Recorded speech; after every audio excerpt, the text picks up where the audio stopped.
आखिर किसका काम ज्यादा आसान है, बहू का या सास का? माँ जी, सास को काम ही क्या है, आपके सारे काम उंगलियों पे तो हो जाते हैं। कुछ भी। हाँ, हिसाब तो उंगलियों पे ही हो जाता है ना। अरे बेटा, ऐसा सिर्फ अभी लगता है। जो मुझे करना पड़ता है ना, वो तुझे करना पड़े तो समझ आएगा कि असली काम का पहाड़ कैसा होता है।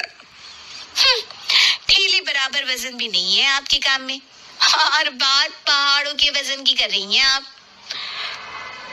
तू ऐसा करती ही क्या है घर में बेटा, ये तो बता मुझे।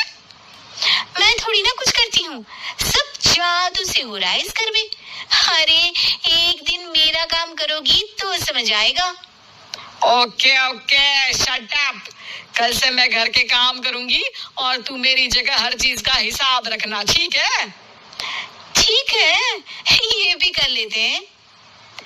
ये सास बहू की डील के बारे में रश्मि के पति अमन को नहीं पता था और ना ही अमन के पिताजी सुरेश जी को। पर गेहूं के साथ साथ जैसे घुन भी पिस जाता है, ये दोनों भी पिसने वाले थे। सुबह अमन उठकर रेडी होता है ऑफिस जाने के लिए, तो पता है उसके कपड़े नहीं निकले हुए हैं। अरे रश्मि, तुमने मेरे कपड़े नहीं निकाले? अपनी माँ से पूछो ना, उन्हीं का काम है ये।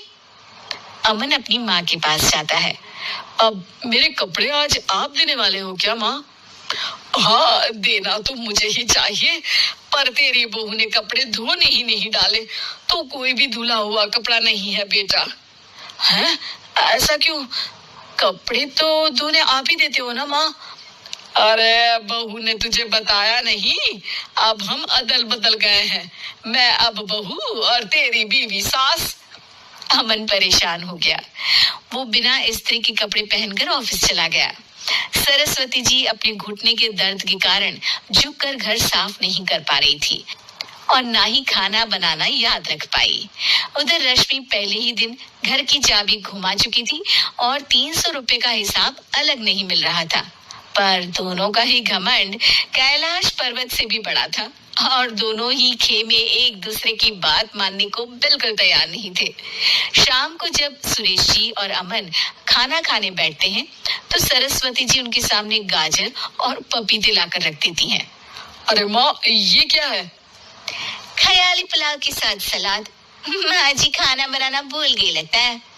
अरे एक एक चमन्नी का हिसाब है मेरे पास, खाना बनाना कैसे भूल जाऊंगी? ये तो मैंने पढ़ा था कि फल फ्रूट खाने से सेहत अच्छी रहती है, इसीलिए ये ले, एक फल खा ले। रात को सुरेश जी और अमन अपनी मीटिंग बिठाते हैं अकेले में। बाबूजी, इनकी लड़ाई के कारण ना हमें ठीक से खाना मिल रहा है, उल्टा घर के सारे काम रुक गए हैं। हाँ बेटा, 2 भैंसों की लड़ाई में बेचारे खेत के पौधों का भी नुकसान हो रहा है। पर पापा, क्या बताऊं आपको, मैंने माँ को इस महीने की 2 तारीख को बिजली के बिल के पैसे दिए थे।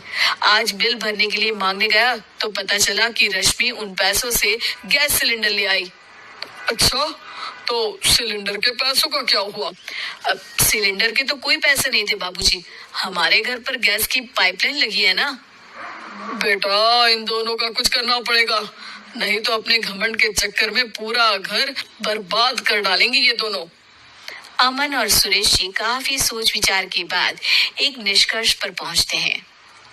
रात ही को दोनों अपनी पत्नियों की अलमारी से नई साड़ी निकालते हैं और सुबह जब रश्मि और सरस्वती जी उठते हैं तो देखते हैं कि दोनों पति साड़ी पहनकर चढ़ाव पर सब्जियां काट रहे हैं।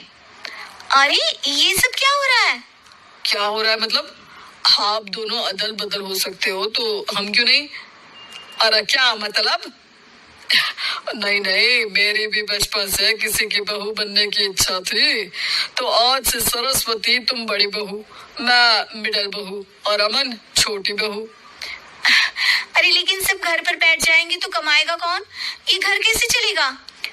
अब वो तो भैया या बाकी लोग जाने, अब हमने भी अदल बदल कर ही लिया है तो कुछ नहीं हो सकता। रश्मि और सरस्वती जी को समझ में आ जाता है कि उन दोनों की आपस की डील की वजह से इन दोनों को बहुत तकलीफ हो रही है। और उनके ईगो ने दूसरों को कितनी यातनाएं दी है।